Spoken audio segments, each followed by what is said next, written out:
celebrate the sacred mysteries. I confess to Almighty God and to you, my brothers and sisters, that I have greatly sinned in my thoughts and in my words, in what I have done and what I have failed to do, through my fault, through my most grievous fault. Therefore I ask the Blessed Mary, the Virgin, to all the angels and saints, and you, my brothers and sisters, to pray for me to the Lord our God. May Almighty God have mercy on us, forgive us our sins, and bring us to everlasting life.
O God, who teach us that you abide in hearts that are just and true, grant that we may be so fashioned by your grace as to become a dwelling pleasing to you.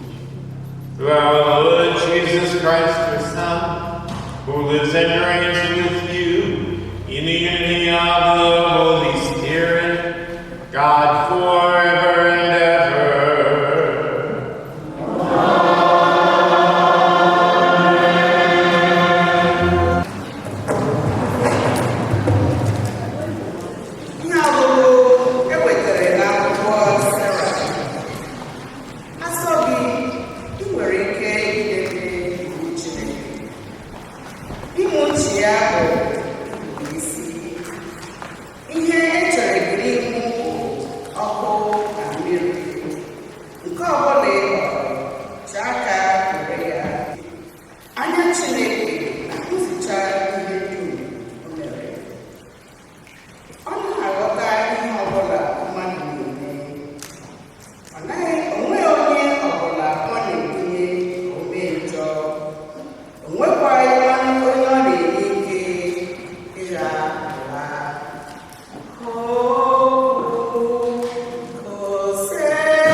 tozuru oke n'ime mmụọ, ma ọ bụghị amamihe nke oge a ma ọ bụ nke ndị na-achị ụwa taa.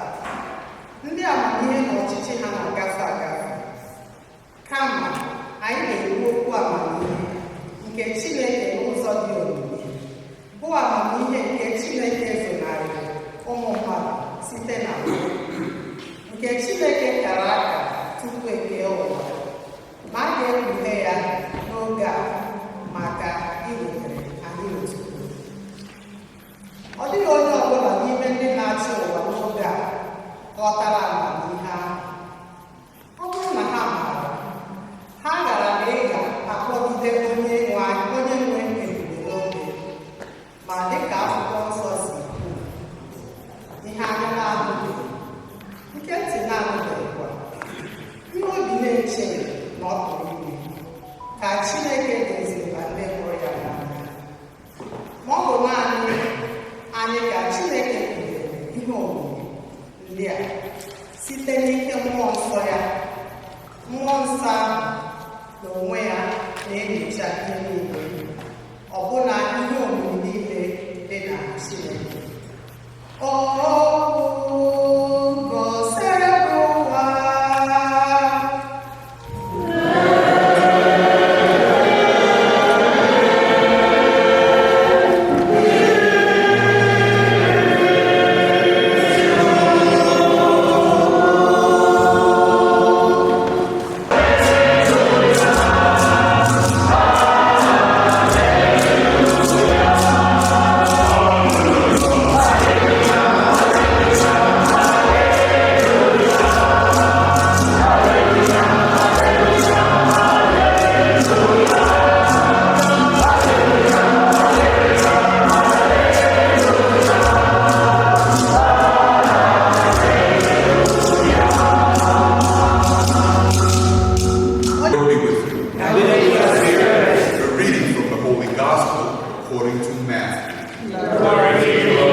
If your right hand causes you to sin, cut it off and throw it away. better for you to lose one of your members than to have your whole body go into Gehenna. It was also said, whoever divorces his wife must give her a bill of divorce. But I say to you, whoever divorces his wife, unless the marriage is unlawful, causes her to commit adultery. And whoever marries a divorced woman commits adultery. Again, you have heard that it was said to your ancestors, do not take a false oath, but make good to the Lord all that you vow. But I say to you, do not swear at all, not by heaven, for it is God's throne, nor by earth, for it is his footstool, nor by Jerusalem, for it is the city of the great King. Do not swear by your head, for you cannot make a single hair white or black. Let your yes mean yes, and your no mean no. Anything more is from the evil one. The gospel of the Lord. Praise to you, Lord Jesus Christ. Famous letter to the Corinthians, talking about the wisdom of God.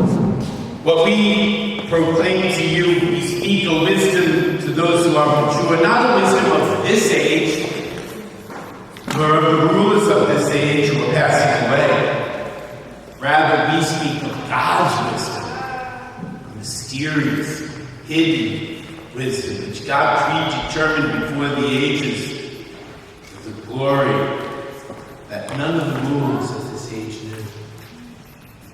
What eye has not seen, what ear has not heard, and what has not entered the human heart, but God has prepared for those who love Him.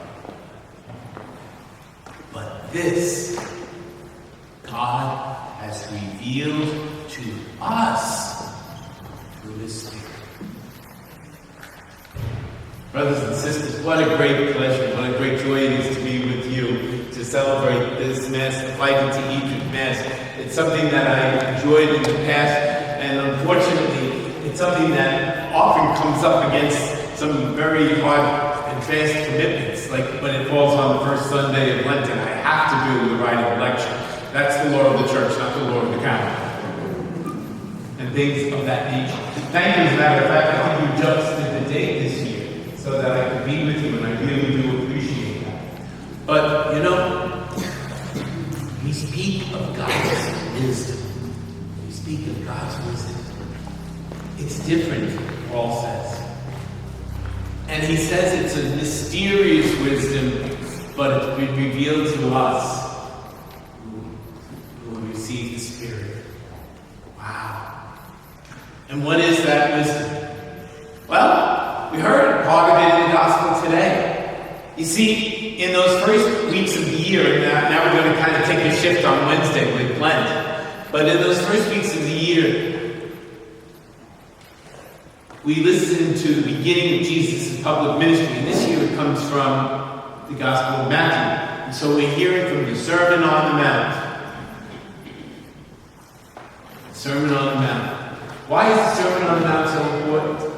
Well, Matthew's making the point that God didn't send a messenger. Yeah, He did. In times past, God sent many messengers. But God came Himself. God came to teach us Himself. These are the words that come from the mouth of God because they're spoken by Jesus Christ. Truly human and truly divine. And He's revealing this wisdom of God. And boy, if there's anyone who can speak to the wisdom of God, it's Jesus Christ. And so we hear that today. The Sermon on the Mount begins with the Beatitudes. We all know the Beatitudes pretty well, right? You know, they get quoted all over the place. We hear them at weddings, we hear them at funerals, we hear them when we like to talk, celebrate something, the Beatitudes, they're challenging. But we manage to tame them a little bit. You don't hear this gospel reading read very often, do you? No. You don't hear this one. But it's part of that same sermon. It's so important. So what is this wisdom of the age? The wisdom of today. The wisdom of the age believes that in order to be happy, one needs to have, permit me a little bit of alliteration, okay? In order to be happy, you need to have possessions, pleasure, power, and popularity. Right? Possessions, pleasure, power, and popularity. Hey, ladies and gentlemen, that's the wisdom of Herod, isn't it? That's the wisdom of Herod. What was Herod trying to do? He was trying to grab onto power. He wanted it his way. But Jesus comes and he proclaims a different gospel. He says, no, that's a lie. That is a lie. In order to be happy, Jesus says, one needs to be poor in spirit. One mourns, meek and humble. One who's persecuted. That's a very different path, isn't it? And today, he takes it a step further. You know, some people said that Jesus was going soft. Not working. Some people said that Jesus was going soft. He was undoing the law. Jesus said, I didn't come to undo the law. I came to fulfill it. Right? Came to fulfill it. You've heard it said, don't kill. 10 Commandments, shall not kill. But I say to you, don't get angry. Oh boy. I don't think there are too many killers around here. Angry? Oh, now he's getting personal.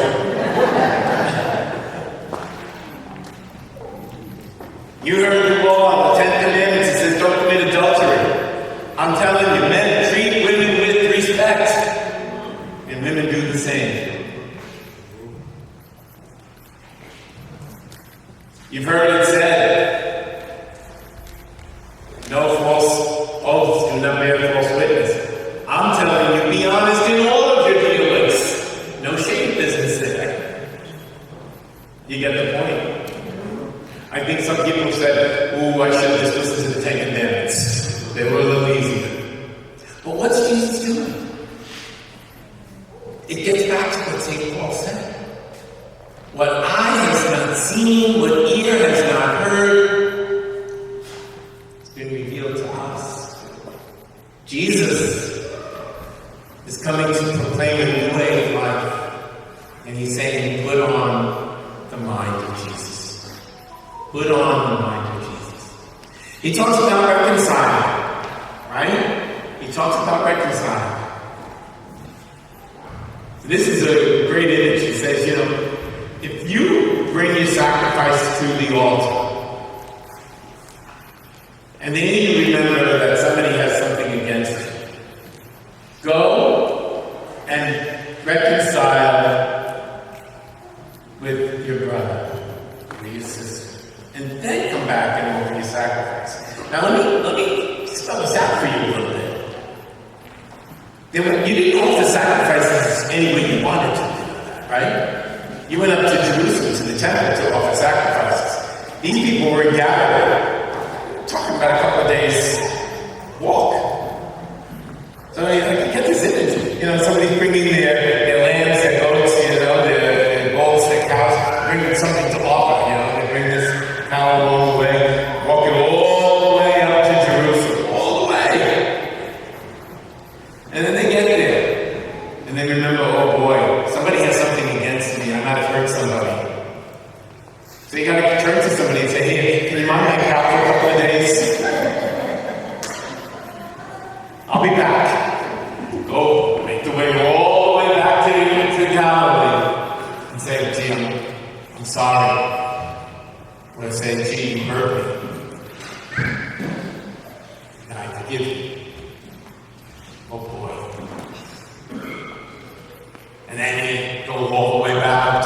Jerusalem, and then you can offer the sacrifice. That's really going out of the way, isn't it? But you see, Jesus doesn't just talk.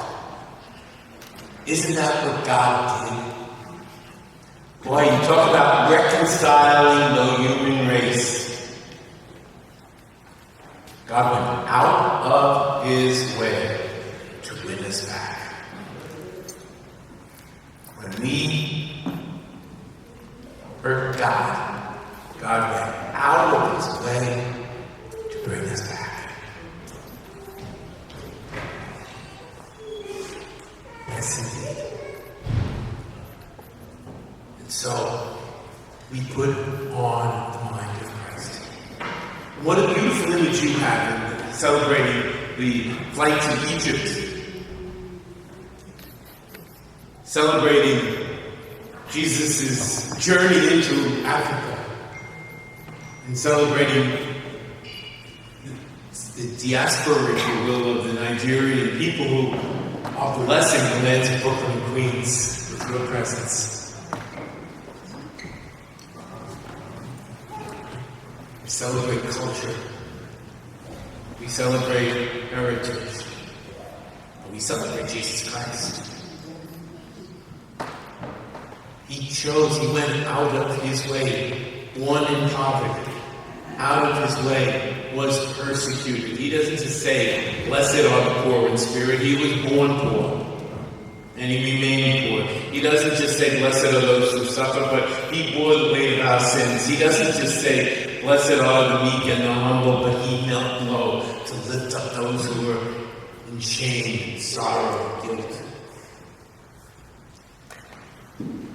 He doesn't just say, blessed are the persecuted. As a mere child, he and his family ran for their lives, yet to the people he heard was chasing them. Wow. And so, book of Sirach in the first reading says, you can choose to follow God's law if you want. God gives us a choice. God gives us a choice. We hear in the gospel, we hear in another book in the Old Testament, but as for me and my family, we will follow the Lord. And that's what your presence here today really says. That as for me and my family, we will follow the Lord. So we put on our eyes, and especially as we get ready to enter into this night, to be able to see Him, to think differently, to look at one another differently, to see through the eyes of Jesus. Amen.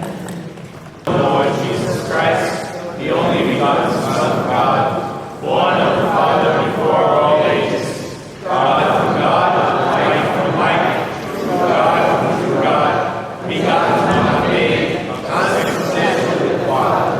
Through him all things were made. For us and of our salvation, he came down from heaven. By the Holy Spirit, was incarnate of the Virgin Mary, and became man. For our sake he was crucified under Pontius Pilate. He suffered death and was buried. Yeah.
We too give you thanks, as in exaltation we acclaim.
In a similar way, when supper was ended, he took the chalice, and once more giving thanks, he gave it to his disciples, saying, "Take this, all of you, and drink from it.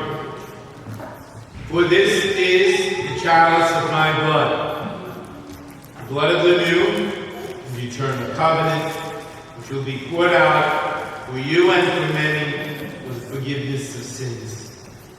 Do this in memory of me."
Humbly we pray that partaking of the body and blood of Christ, we may be gathered into one and the Holy Spirit. Remember, Lord, your church spread throughout the world and bring her to the fullness of charity, together with you, our Pope, Robert, our Bishop, and all the clergy. Remember also our brothers and sisters who fallen asleep in the hope of the resurrection, and all who died in your mercy. Welcome them into the light of your face. Have mercy on us all, we pray. That with the Blessed Mary, ever Virgin, Mother of God, with the blessed Apostle, the blessed Joseph, and all the saints who please you throughout the ages, may merit to be co-heirs of eternal life, may praise and glorify you through your Son, Jesus Christ.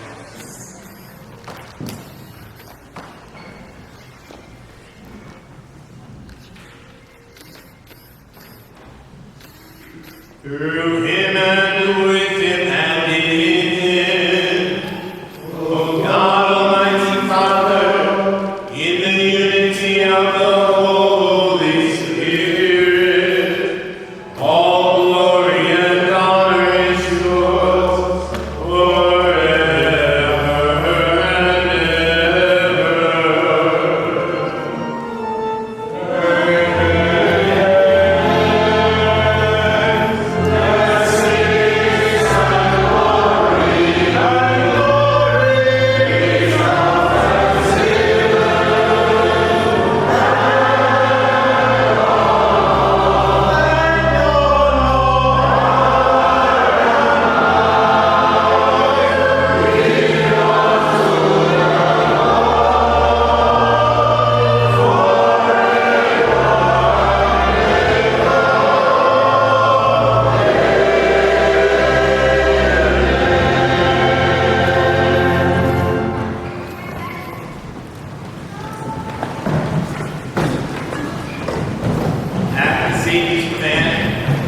informed by divine teaching, we dare to say,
deliver us, Lord, we pray from every evil.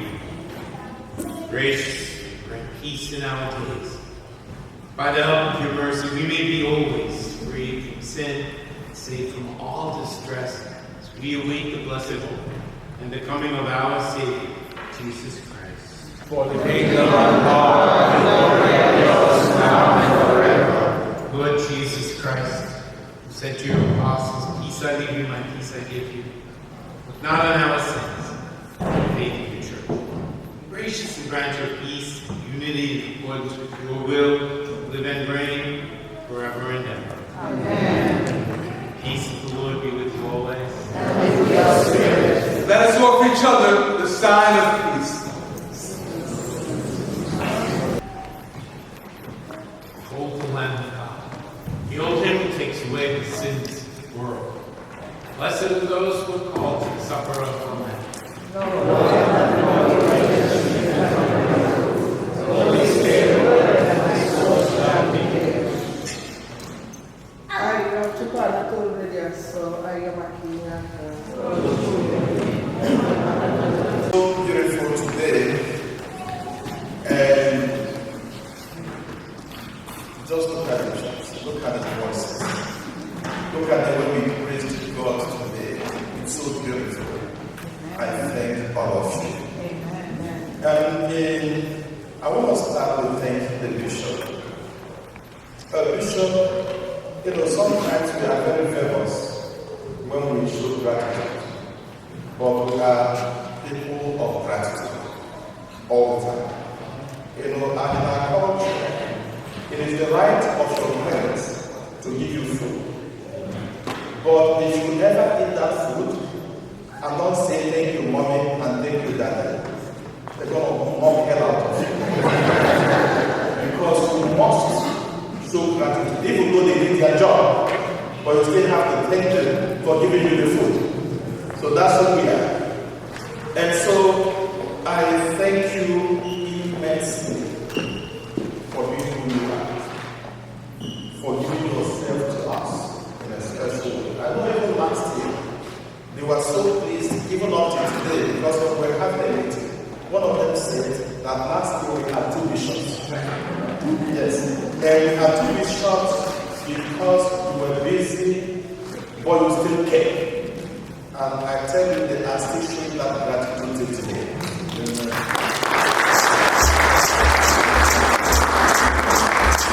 And even the same last year, you made a proposal for 2026. And you said 2026, you want to be with us.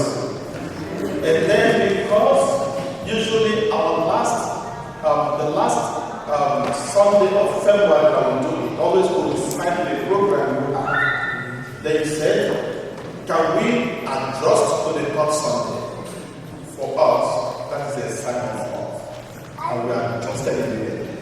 Because the sign of Father, we want to do.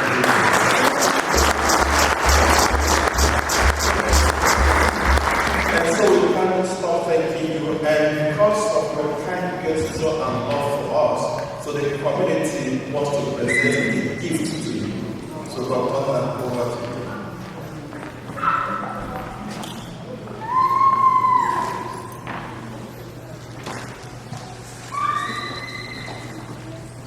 Once again, we welcome you to the church on behalf of the Igbo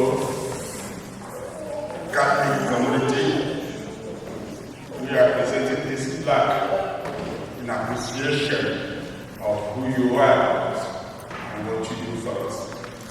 The most Reverend Robert Brennan, Bishop of the Diocese of Brooklyn, for your pastoral leadership and loving support of the Nigerian Catholic community.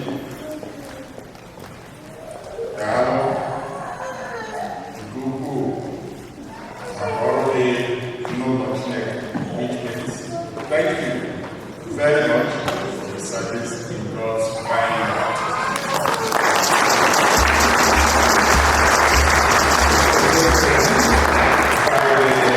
Catholic community of St. Fortunata February.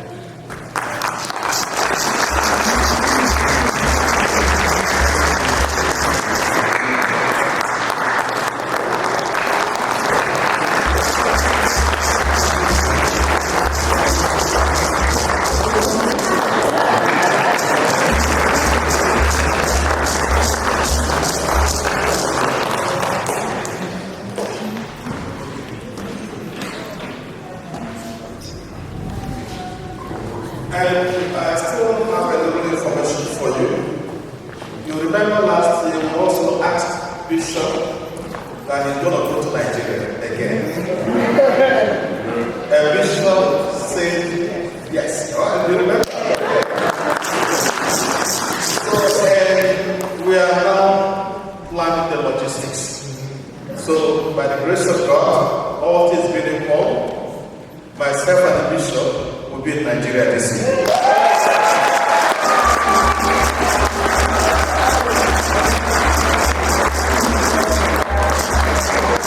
I express this so that you see why the community is very appreciative of himself, for selflessness, and being all things to all men. Thank you, Bishop.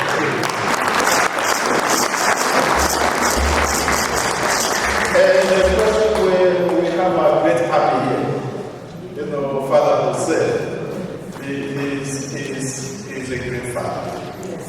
To all the Nigerian priests who come to help out in this parish. And he's a brother. You know, in fact, we can't trade him for anything.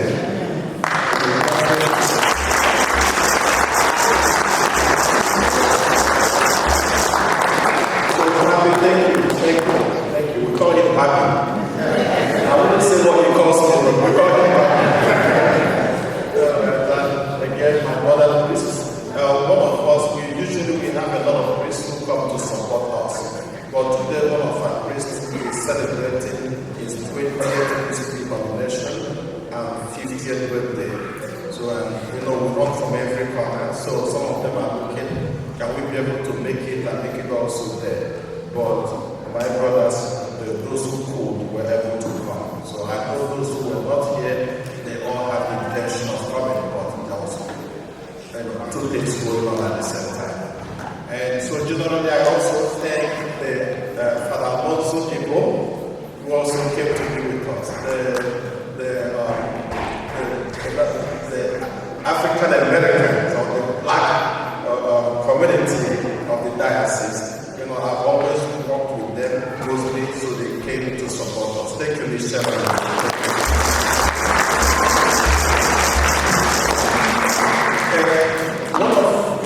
One of the priests said that our choir improved better than last year.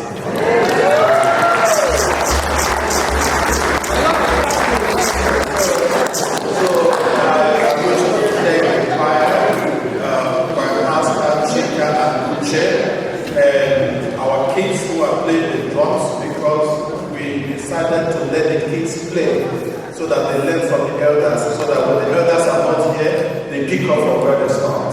So I thank you. And Tina, by Christmas, Tina has been so dedicated to me. And I also want to thank Lucy's family, who will also thank them in the basement, but I also sincerely want to appreciate the wife who has continued to push on this beautiful activity that we have at the family.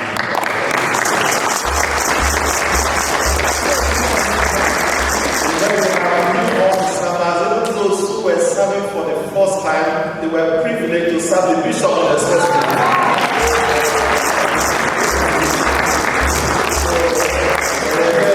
Again, because the mother wants the children to serve today, that made her come to church on time.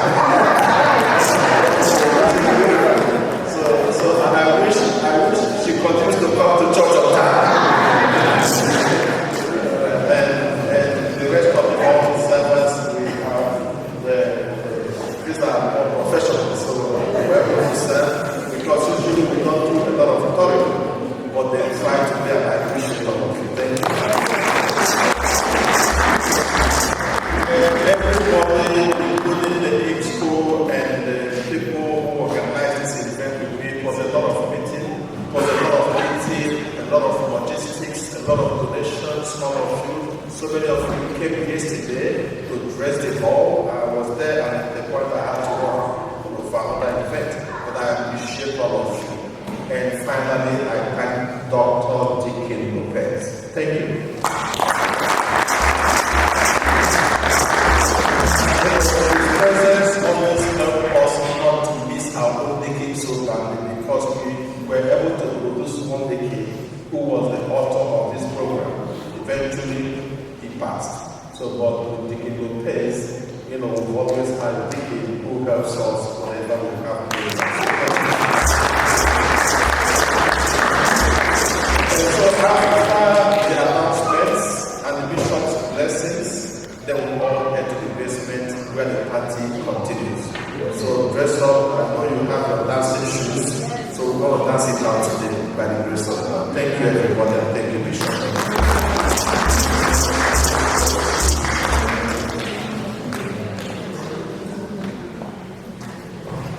People, I also am so glad that you singled out the young people, those who are serving, those who are in the music ensemble, and those who are here in many ways.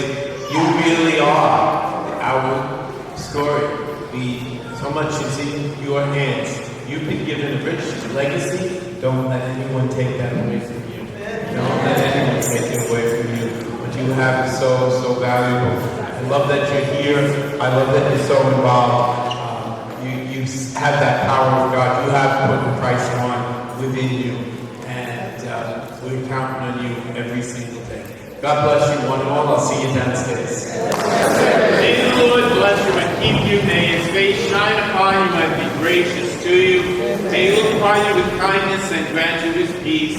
Amen. May the blessing of Almighty God, the Father, and the Son, and the Holy Spirit descend upon you and remain with you forever and ever. Amen.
Gratitude is very much a part of the culture, and so we begin everything by giving thanks to God, asking his blessing on this gathering. In the name of the Father, and of the Son, and of the Holy Spirit, amen. We give you thanks, Lord God, and we praise you and bless you for the gift of your creation, for the gift of life itself, for the gift of those who love us, and for the gift of being able to gather together to praise and worship your name, to know you, the power of your love, and to be entrusted with bearing witness to that love. We ask you to bless the food that we're going to enjoy today, the company that we enjoy, the bonds that bring us together, and your blessing on those who will display for us the richness of your grace. We ask you, Lord, to bless the food and the hands that have prepared it and the hands that serve it to us. We ask you that what you provide for us might strengthen us for mission and invite us, call us, urge us to serve those who are most in need. As together we say, bless us, O Lord, in these thy gifts, which we are about to receive from thy bounty, through Christ our Lord. Amen. Thank you, listen now.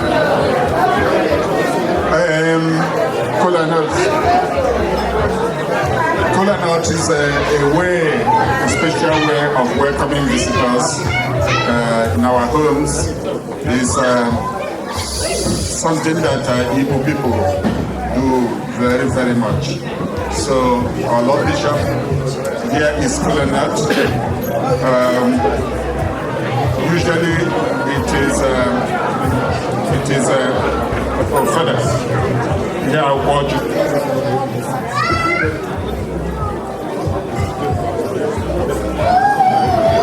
So to go further, we are going to do it the way we do it traditionally in Igbo land. So I'm going to move it to our titled man here. You said, Erica, please, you're going to handle the kola nut for us the way we do usually.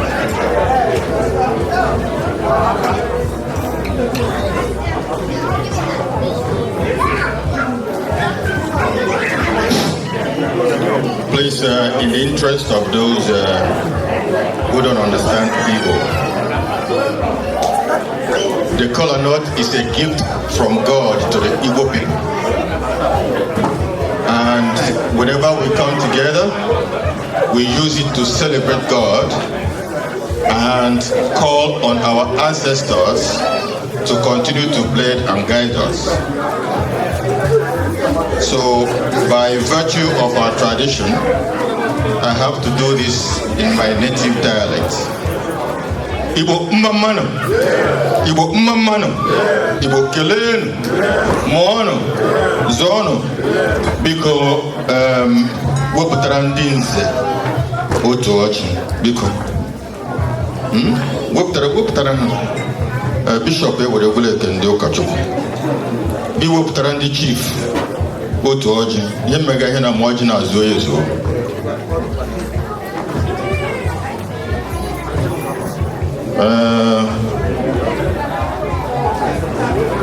Biko onye ọbụla ochiri ka ochiri, biko ya zere.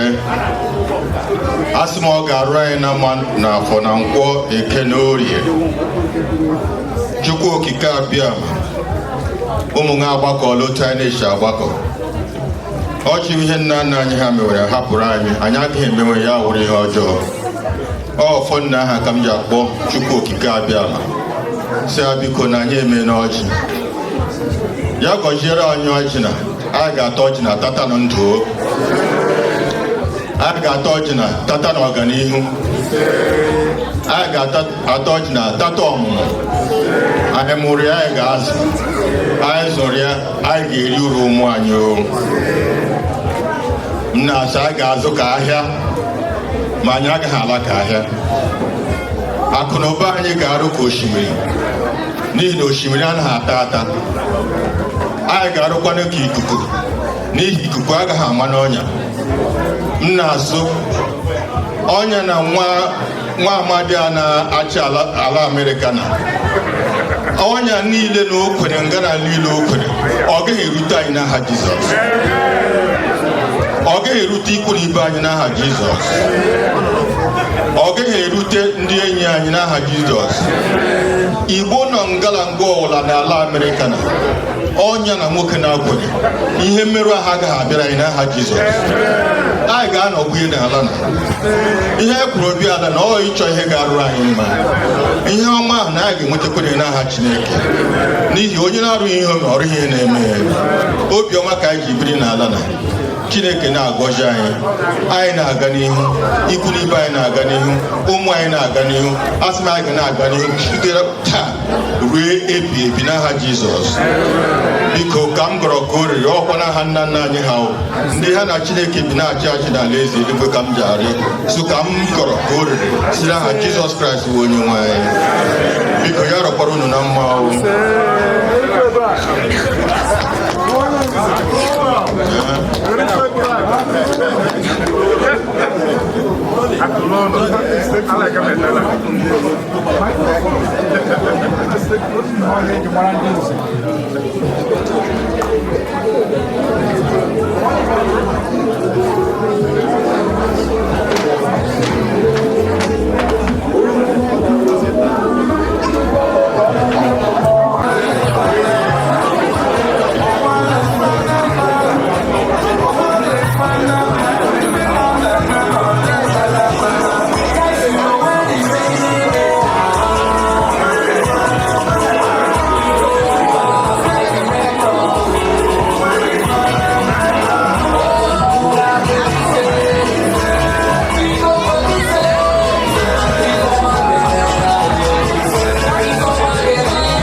of the faithful and distinguished guests.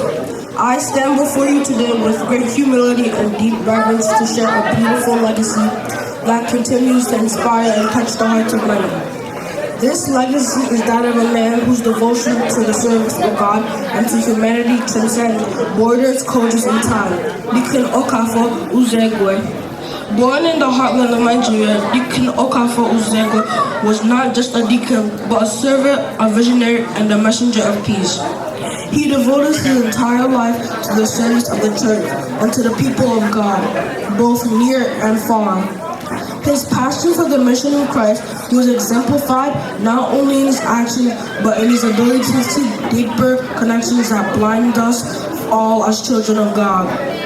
In 2006, Deacon Uzegwe initiated the flight of the Holy Family to Egypt, celebration, an event that has since become a significant reminder of God's providence, hospitality, and ever-present need for compassion. In creating this celebration, he sought to draw our attention to an aspect of the Holy Family's journey that is often overlooked: their flight to Egypt to seek refuge and protection from peril of Herod's persecution. Deacon Uzegwe recognized that this moment in Scripture holds a powerful message for us today. He saw the Holy Family's quest for refuge in Africa, not just as a historical event, but as a living metaphor for the struggles of countless men, women, and children who seek safety, dignity, and peace in the world. This celebration, born from his vision, speaks to the hearts of many eternal journey of migration. We are reminded that Africa, often overlooked in global narratives, has played and continues to play a pivotal role in God's divine plan for salvation. The Holy Family seeking refuge in Egypt provides us with a profound reflection on how Africa has in a way been a sanctuary and nurturing land where God's very Son was protected and cherished. This celebration does not only honor Africa, but reminds us that hospitality, kindness, and protection of the vulnerable are not just virtues to uphold. They are divinely ordained acts of love that we are called to embrace. As we gather each year to reflect upon this sacred event, we are reminded that migration is not a modern issue. Reflect upon the life of Deacon Uzegwe and the gift of God, and the gift of flight of the Holy Family celebration. Let us remember that we too are called to serve with the same unwearying devotion, compassion, and vision that he demonstrated. Let us be instruments of peace and instruments of welcome to all who seek and reflect, regardless of their nationality, race, or of creed. In the closing, I would like to echo Deacon Uzegwe's power belief that love, kindness, and peaceful coexistences are the keys to transforming our world. Bishop is shaking because they did so well. So well. Thank you, thank you. Thank you for the cover. For your lifelong service, leadership, and tireless commitment to the spiritual, social, and cultural well-being of the Nigerian Igbo community in New York. Your impact will be felt for generations. We present it with sincere gratitude to the family of Deacon Cyprian, and we pray eternal rest grant to him, O Lord. Let perpetual light shine upon him. May he rest in peace.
Cell phones, an essential educational tool, or a major classroom distraction.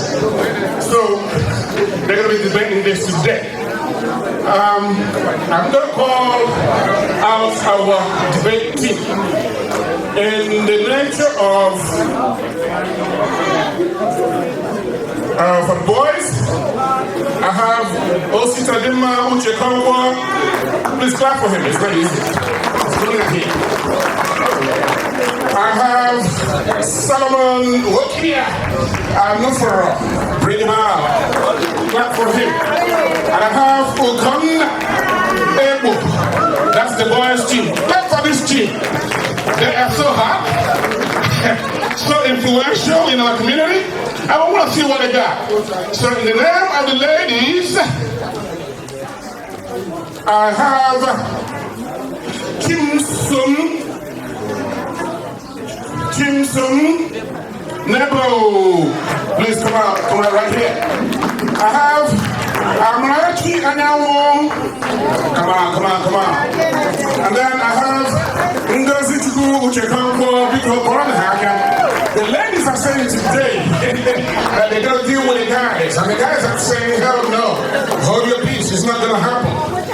So, mothers and fathers, this is really critical to some of the things. I hear some mothers say, I ain't nobody going to tell the child what to bring to school. I want them to call me whenever they want to call me. And some real African mothers are saying, what do you think you're going to do with the phone in the school? I do not want you to take that. So our children, please take it on. So I'm going to flip the coin. Because basically,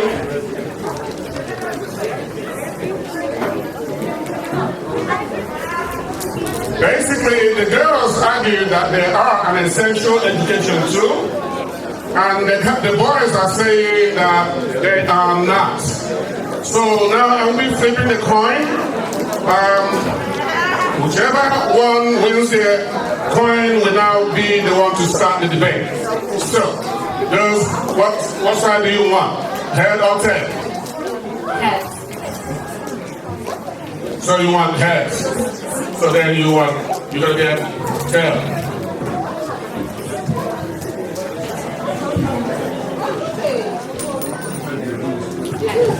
So, what do we have here? Heads.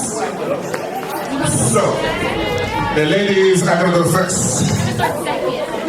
No, my instruction was whoever gets it as it falls will go first. So, ladies, on to you.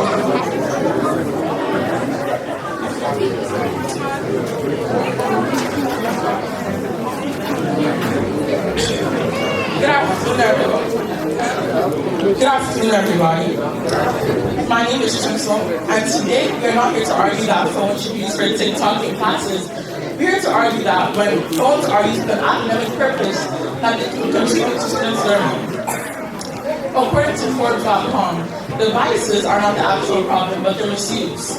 That means that the phones are not causing distractions, but how their needs are. Research from the National Library of Medicine found that students in a high phone use academically outperform those in a low smartphone use. That directly challenges the statement that phones automatically fund learning. In fact, 70% of students said they felt more motivated to learn with the presence of a phone. Phones can also provide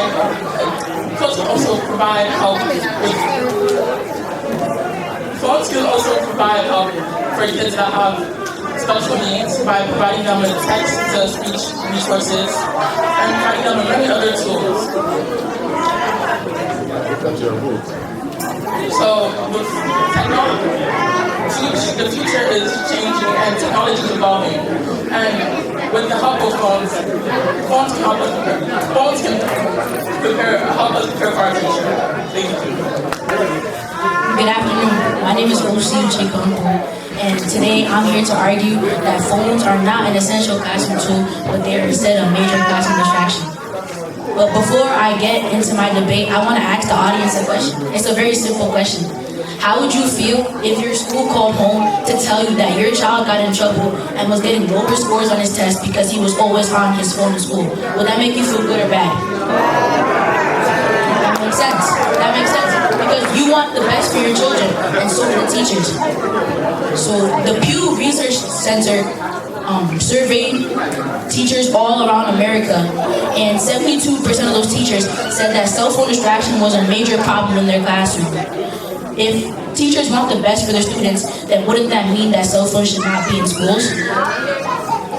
And also, a study from the Journal of American Medicine Association said that students spend up to an hour on their phone during school hours, and most of that time is not spent on academic tasks. And even when students aren't even using their phones in the classroom setting, just having a phone nearby reduces their ability to focus. Computers and Human Behavior made a study, and it showed that when students have a phone nearby, their ability to remember things goes down, because essentially a portion of your brain is working to not pick up the phone because you want to use the phone, you want to know what's going on, and that portion of the brain is not being used to help you with the learning. So essentially it makes you dumber at the task at hand. Also, it was proven that when cell phones are banned in the classroom, students' scores on tests increase by 6%. Would you rather your child have an 88 or a 94 on their test? Exactly. And then another point I have is the New York State phone ban. Now, it was a state law that says that phones are completely prohibited in all classroom settings in schools in New York. And 77% of schools in America have now banned phones in the class and even in lunchtime settings. So if schools and teachers want the best for their students, then that would mean that banning phones would be the best thing for their students. And then my last point is that some neurologists at UCLA, they created a theory. It was called cognitive offloading. This theory is that when students are aware that they can just Google the answer or use ChatGPT or AI to help them Google the answer, then their brain stops trying to learn that topic because it doesn't have to.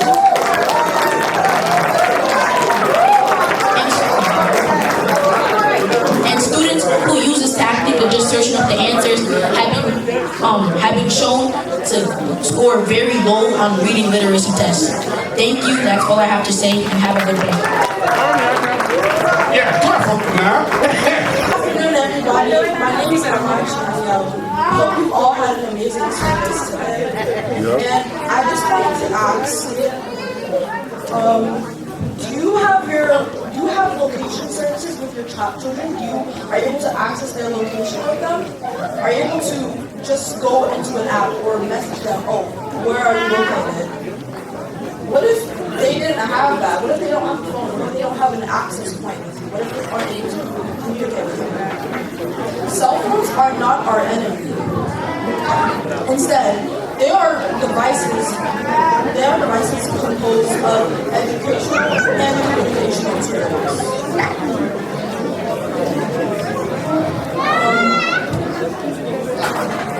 cell phones have many attributes to them, such as being able to give you information that you aren't able to access in school. They're able to go into depth with information that you may not be able to access from your teacher.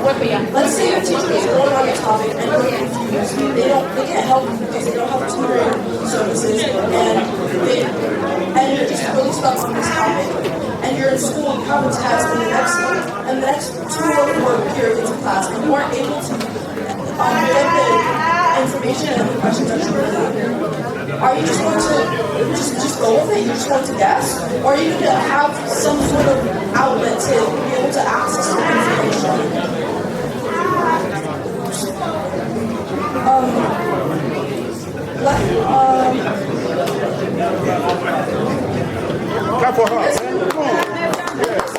Digital age, cell phones are very important. I know a lot of us here are immigrants, and now that Trump is in president, a lot of IS. If you've been watching the news, you've probably seen how children are being abducted from their classrooms, from their schools. They aren't able to talk to their parents. They're not able to text or call their parents. Oh, I don't know if this is the last time I'm going to see you, but they are ICE and they're taking us to correctional facilities, and I'm not going to be able to talk to you, and they're not going to be able to. You're not going to know. You're just going to see that, oh, my child hasn't come home. It's 6 p.m. Where's my child? You're going to call the school. You're going to ask, what happened to my child? And they're not going to be able to give you a specific answer or response because they don't really have access to all these information. And then you're just going to be stuck. You're not going to know, you're not going to know where my child is located, and you're going to regret it because once your child or once someone that you know is in ICE, it's extremely hard to get them out. You have to pay thousands of dollars in order to access lawyers or just be able to talk to them. So not only are iPhones a communicational tool, they are also an educational tool. Clap for her. I'll actually like to point that that's not correct because schools actually have a landline you can call your parents with. And I have a question for the parents and all the guardians in this place. Would you rather your child be not safe but have a phone, or be safe and not have a phone? That's the question, man. Did you not hear him? Say it again. I said, would you rather your child be safe and not have a phone, or have a phone and not be safe? Would you rather your child be safe? Let me hear it. Be safe. Okay, so research shows that kids with phones in school are always due to be unsafe, always have their phones around and not caring about the instructions. Let's say there's a fire drill, there's an emergency in the building, right? What if your child's always on the phone and not listening to instructions? He could get hurt or you could hurt other people in the school. And I would also like to point that schools are, phones are very disruptive in class as well. You're always trying to look at what somebody's saying on the internet. That's what happens with online bullying. And would you rather have your son or your child be bullied and still have a phone, or not be bullied and not have a phone? I know your correct answer. Not have a phone and not be bullied. The phones always keep the kids on the internet, and the internet always shows the bad sides and always the negative sides, and it always brings in their brain. And if you realize, research also shows that people without their phones and that use less time in their phones, they are more connected to socialization. And with their phone, you can't be social. You're always on the internet texting somebody and doing something that's not really helping you in your life. You would always be texting in class and be failing in class and having lower grades. That's not really what your phone should be used for. If you really wanted your phone to be used, you would have used it for online and you would have used it for school purposes. But really, in this generation now, no kids are going to use that for school purposes. I'd like to thank everybody for coming out here, and I would like to start off by rebutting my opponent's claims. First of all, they start off by saying that research shows, what research? Because we know you made it up. Research shows...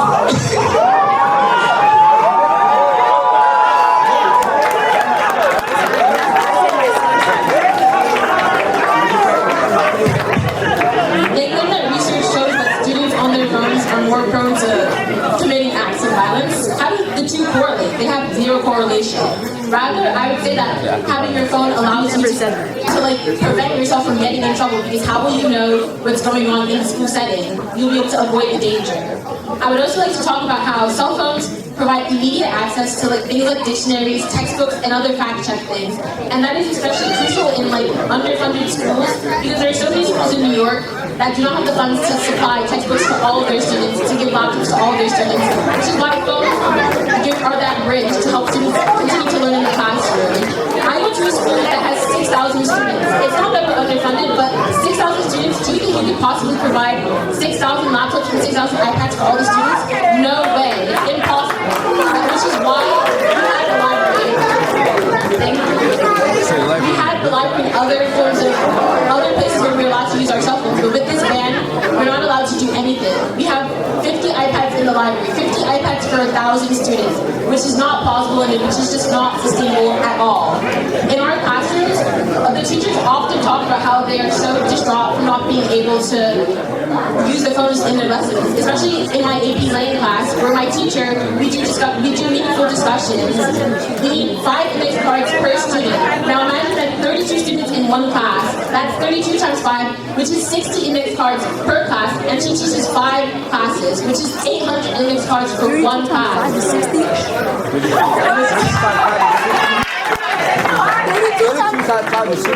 And that's just one English teacher. We have 30 teachers in the English department who all are like-minded and want to do those activities. But how can you provide 800 index cards per 30 teachers? It's not sustainable. And it was not like that last year when we were able to use our phones and go online and log in our meaningful discussions without having to use paper. It was more sustainable that way. And it streamlined the grading process for teachers and made it easier not only for students but for teachers too, to help them and to help us get our grades in faster.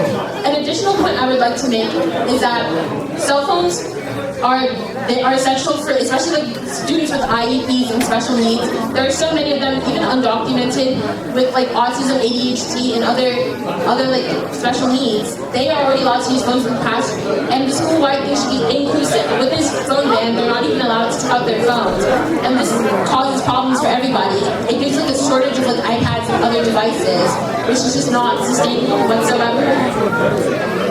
And a study from the New York Times showed, a survey from the New York Times says that 79% of New York teachers agree that the phone ban has negatively impacted their lesson plans because it makes it harder for them to engage us in the classroom. Because cell phones do encourage engagement. They help with keeping students engaged. They have interactive polls and quizzes that you cannot access from the textbook, because textbooks can often be outdated too. And my opponent was asking the question, would you rather be safe without a phone or not be safe and have a phone? That has nothing to do with anything. You can be safe with the phone, and just as you can be safe without one. So that question holds no weight whatsoever and should not even be considered. And,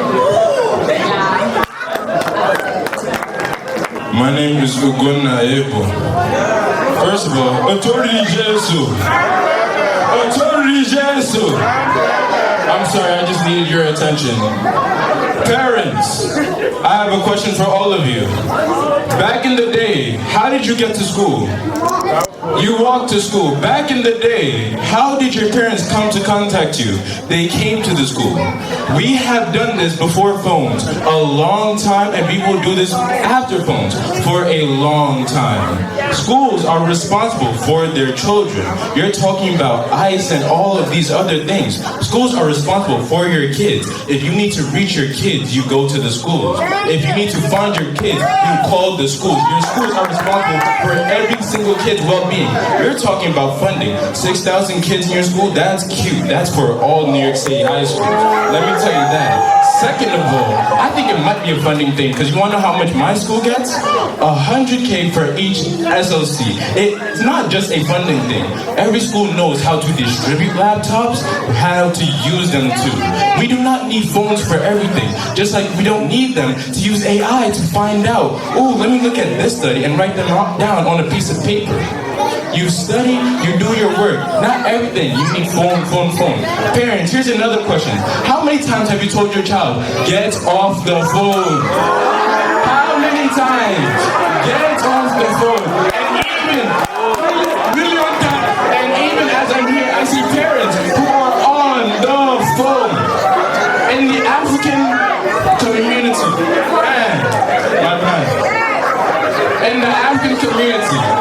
socialization is important to all of us. Being together, being as a group is important to all of us. When you're in your phone, you're in a different type of socialization. You are not making real world bonds. You're texting thinking you have a bond until you close your laptop or your power dies. It is important to us for us all to be here, celebrating, eating, talking. That's what makes a community. That's what makes real world bonds. Phones cannot do what flesh, human skin, and communication does. That's one.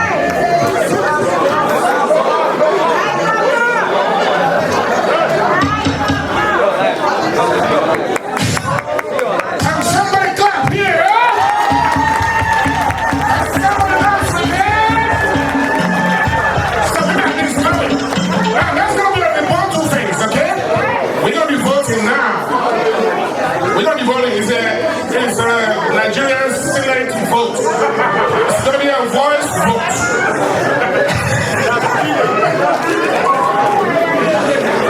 Yeah, but before that, I want these two to challenge themselves for 1 minute, okay? So, now, go ahead and walk. Let's see. Go ahead. First of all, I already rebutted everything you said. Funding goes down to the state. The state has a designated funding for every single school. If you need more funding, you can petition, you can ask, you can call your senate, you can call your local Queen's principal to rebuttal and ask for more funding. So I don't think funding is the issue. Also, here's another thing. Kids are not able to differentiate what's good for them and what's bad for them. Kids suffer from addiction. Kids need something as soon as they feel that they want. It is in their brain. They need it too much, they cannot get out of it. Just as I'm doing this right now. I see the boys are over there on their phones because they cannot control themselves. That's exactly what I mean. They have a fear of missing out, they cannot stop themselves. It's self-control and kids do not have self-control. That's why it's up to schools and their parents to do it for them.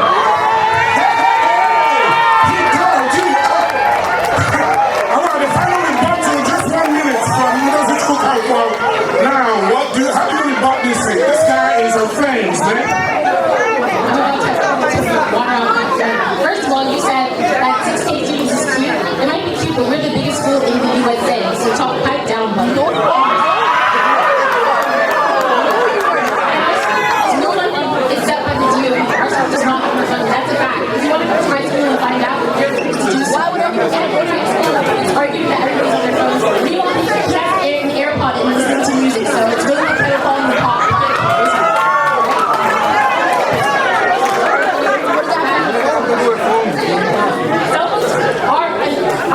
I think we all forgot the main question of the debate. Our cell phones are essentially learning devices, which we're talking about in the classroom setting, not out here. I'm not trying to diss anybody's on but cell phones are looking and they can be structurally used in the classroom. They can be a structured amount of time to help students. We say it's a distraction, but everybody students can get distracted anyway by doodling, daydreaming, or skipping to use back. So you can't blame that only on cell phones. And at the end of the day, they are essential and they are needed if you want to have a sustainable school life. Thank you. That is not true.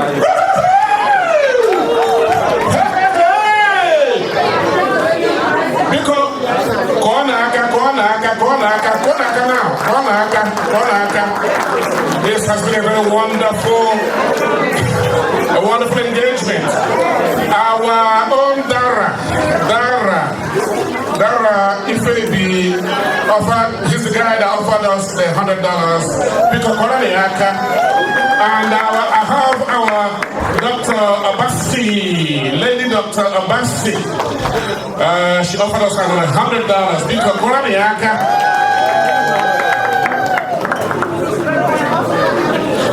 so our own Reverend Sister, she's been here. See, we are doing something that is completely. Oh, and then we can see the money is coming. We are doing something that is transparent. So we use the Reverend Sister to do our calculations and our pointing for this.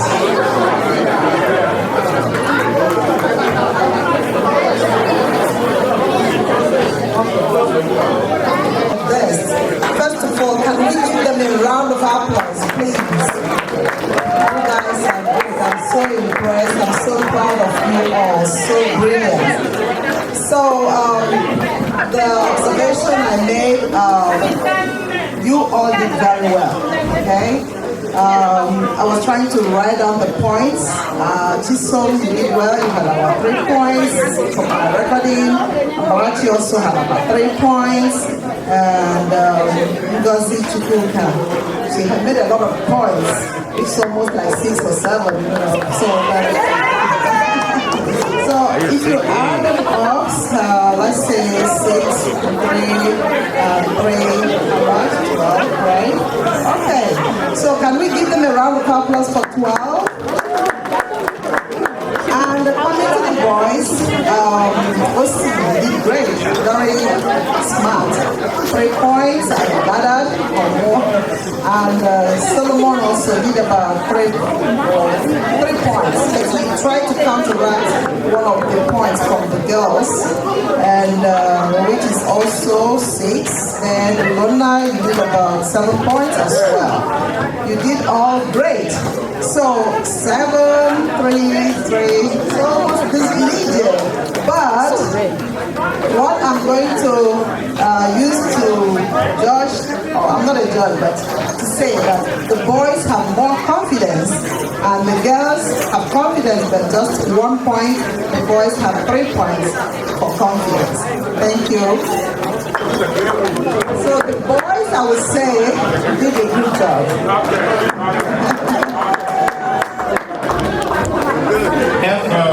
The community here with gratitude to everybody and admiration for the way that you argued the points.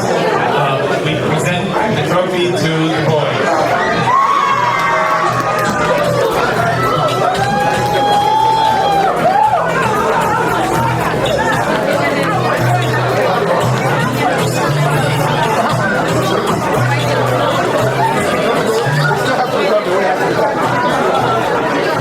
If I could say a word, though, to all of you, thanks and congratulations. That was a great argument. But what impressed me is you did some solid research. You didn't rely on emotion or your own preferences. You were assigned topics. I have to ask the boys, do you guys really believe that cell phones are bad in school?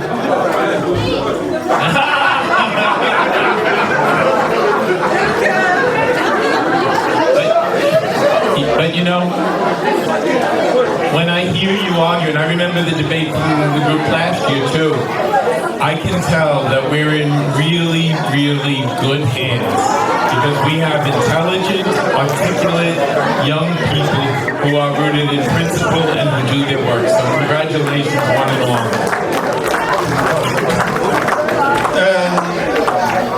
You know, when you're giving somebody a trophy, it has to be written. Am I right? Yeah, so the news will go back to you. The trophy is already written, the boys. But I want to say that all of you are wonderful students. All of you are wonderful children. All of you are winners. It's just that we say that the boys have more points than the girls. But the girls were all wonderful debaters. As a result, you're all going to get $10 from the teachers for your efforts. Well done, girls. Well done, well done.